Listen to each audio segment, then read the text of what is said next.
la mukanda Genèse 37 tina 50 tina 50 kuna ndeko yako mona siko tokomi na place ezali ete Jacob na papa na ye bakutani sikoyo papa afuka mele susu mwana kiele étoile Line na soleil basai nini bafuka mele Joseph kieto kutani na awa sikoyo bandoto nyonso ya Joseph esili koka Alléluia. Si on dit yo le bagi bazala ki 69, on le fallait bazala 70 yo le bi bazala ki 69. Peut-être que boss na Jida ko Jida tan ou bazala ka tan bateka ka Joseph ye a longo kana ya kena na mboka mususu. Kuna nda kena ko bala abota ki bana mi bale tan abota kana Tamar. Peut-être yendo zo lobe. Bien. Na banda Jida mama ani on comprendre bakabo bimisi awa Jida abota ki na Tamar. Yeah, Jida abota na Tamar. Bien. Mais Tamar la ki nani? Bokilo na ye. Ah, il y a ce sujet de mari, n'est-ce pas? Mais ça, c'est dans le histoire en ligne de quel qui passe. Yo, côté qu'on mais on a eu ce qui 69e mois na wana. To contact, ce qui 70e mois de la colocato kanga. Pour les maladies 70 ans, côté Égypte. Pour to boyeba, pour to côté ko kota siko ya nini? Na Égypte te, ko bime ko za barozo maswapi. Na kana kana susu.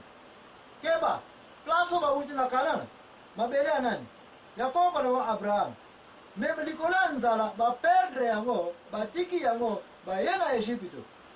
Na tanto pour la mukane zoli to kotala mbaikul, ba bimi combien ba kobima. Ba génération bonio ko botama, ba na boni ba kozala recensement nombre ya batu siko tonto ba ko meto konti na 70. Mais 70 moko za kozana. Pesa biso histoire Tamar na Jida ndenge nini papa aje kobota na mwana ya mobali. Moi c'est moi n'embali qui est Tamar. Bon, Jida tangu kaka bandero na tangu kaka Joseph wanet ateka mina ye na ebike ruban na Jida bangonde basala ki kwa biksa Joseph. Après wana Jida alonga kina ye wana akenene ko alonga atika bandeko neno sakene ko fana na mboka msusu ya musika pemena bandeko na ye. Donc atika bandeko na musika penza tanga hobi kuna abali ayaki ko bala aboti bana mibale ya mibali. Bana mibale wana mibale moko ayako bala Tamar. Sikotanga bali Tamar mwana ye wana bambula yako leka mwana ye wana yako kufa Tamar atikala kifevi. Sikona tangu wana bota pete. Batikala ko bota te. Na tangu wana donc ezalaki yaya okufi mwana mwasi na yo bapesi na petit frère. Sikoyo petit frère ya mwana ya ino ya donc mwana Jida musu atikala ki nde ayeko zwa siko Tamar. Bavandi basaki suba mbule bele batikale pe ko bota te ye mwana ngo lisusu aye ko kufa pone baza ko bota te pone baza ko bota te petit baza ba nzamba linga te ba bota non parce que petit wana aboya yiko zwa mwasi ya grand frère na ye aboya ki ba bota po aboyi génération wana ya mwana ya mwasi wana ya grand frère na ye aya wakabula héritage na bana na ye ndika mo héritage na bana hizo basaka na bana ya monte. Tino data lelo bate bele bana bele toza ko continue ko teya kana émission la vérité biloko papa na yo yeba yango basaka kana héritage te biloko papa ekenda kana bana na papa nekite na famille ya papa na yo pete biloko ya bana ka awa garsona kuna beta soko bota kite mwasi na yo aza en charge na biloko wana tika na zonso antenne mama anime avant zonso antenne ni kamoza ko ba place na ngana beta sete garçon wana ta mambona kete aboyi kopesa Tamar mwana pona héritage ya bana na ye kwa zaki deja marié na mwasi na bana alila na mwasi na bana na ye aboyi héritage comme désordre netka ye papa Jacob ta kosa désordre na bana asala ki boyi soki nini kina ye ya moto eza koya aza kosopa yango na mbeto po ekende na mama Tamar te po matrice ne ekanga mwana te place on yoko raté mais eza important pour yeba yango ke bible soki elobi likambo foko bimisa yango raison ezali wana raison na nini na koya ko l'action na bantango toza kokoba na émission pona nini peut-être na zali mayele ya kozala kobotsa Tamar mais continuer siko na zone santé mama Tamar abotaki na mobile na ete abotaki pe na petit frère na mobile na ete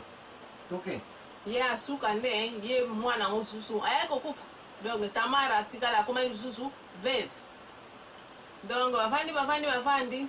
sikoyo ye Jida susu mwasi na ye ayaka kokufa donc Jida saisu na mwasi de sikoyo akena na zamba kuna akeko kuna avandi kuna lobi posa yeli ye sikoyo avandi la mai asala la pesa mwasi le tien est clair bat malade parce que so yo azali na posa kolia posa mai ya donc azalaki na posa mwasi sikoyo donc kuna mfuta kuna penkento kakala sikoyo tango bavandi sikoyo ye Tamar azalaki na souci libota oyo penda na batikeli kobosanga te puta baza na mbongo sikoyo donc nga héritage donc vidi kaka bongo donc ngai fo kaka vela na bota mais sikoyo muta kobosanga lisusu basabana nyonso bakekeke na bango bakufi na bango donc Juda sikali suna mwana moko ya mobali te sikoyo ye mpe Tamara ayoki yango ke Juda kuna mfinda kena yankena plan na iti ye mpe Tamara ke kuna na zamba kuna sikoyo ntango akomi na Tamara balatisi ye voile donc kuna donc mwasi bango na ntango na mwasi fo alata voile donc maomona mpena elongi ya mwasi yango mpena eza te sikoyo Juda ayebisi bato bashe banani banani na ye bakantuka bolukelanga nzele mpendu na nani beta baka yani Tamar sikoyo bazwi Tamar azala bokilo na ye ya yebaki te po azali na voile sikoyo alobi Tamar alobi avant nazala mpena sur you know avant toyoka ngai na yo kope simba bien nalingi opesa ngai ceinture na yo asengaki biloko misato ceinture na ring na eloko mosusu donc biloko misato asengaki ye abi même si okofuta ngai après mais mpo nazala mpena sur okofuta ngai donc nalingi opesa ngai biloko nyonso wana mpamba mbongo sikoyo ina mbongo te bongo ezalaki abi defa sikoyo koya kozongisa ndenge nini nde place wana asengaki epesa ngai ceinture ezalaka na kombo na yo ezalaka na kombo na ye na ring na ano ya bokonzi héritage yango wana yani mpe zoba vene sikoyo nkiongolo triki kakala luta vene azwi babiloko yango akangi yango kiongolo jour yango mpe ezalaki jour na ye ya kokanga zebi bake na ye azongi na ye sikoyo ye mpe azonga na ye 3 months later 3 mois après pardon 3 mois après sikoyo basango yokani Juda wi ayoki sango ke Tamar aza na zemi harbi nini Tamar aza na zemi donc asaliki ndumba azwi zemi yango ndenge nini mpo kabana ngai bakufi babotisi ete donc zemi yango azwi ne donc fo baboma ye Juda donc akomaki prêt propriété na babala ya ke mwaso babali ya propriété ya libota wana Tamar alobi ok bokoboma ngai likambo te me afa boboma ngai nga mpe naza na likambo koloba alobi ke zemi oyo moto atyenga yango kola ceinture oyo abimisi biloko nyonso ceinture wana mpe ya kombo nani ya Juda bazwi babiloko yango bake kopesa na Juda ntango atali babiloko yango alobi ngai donc ase rappele alobi what nini mpena onga buzobo nini ngai nasalaki place wana azalaki asuki alobi ok yani c'est da mwana abi ok veut dire donc botika kaka boboma ye lisusu te namoni erreur ndenge esalamaki mais Juda atikalaki suki koleka pembeni ya mwana mwasi wana te donc après wana Tamar aye kobota nani bamapasi ye bon soko yo continue bien mama ani sikoyo omoni ke tozokende ni part na chiffre 66 parce que Juda a peur de combien de bana mibale mais Tamar aye kopesa su combien de bana mibale lisusu donc équation olongola 1 olongola 2 moins 2 mosusu ezongi lisusu ozongola 2 lisusu donc oza kokende mille part ke yo tantaki koloba ete lokola Jacob bible bakotaki 70 na Égypte mais la même bible eza koloba ete bakotaki 66 na Égypte ya solo plus bana ya Jacob mibale mana sana Ephraim na ye moko Jacob 66 plus 3 69 70 bato bible lobeli bauti wapi namani na mokusa tika na ya awa bato bakolia mabanga mikuwa na bango place okoya komona ete bible koyi kokosa te bakotaki 70 na Égypte na makila ya ye Jacob parce que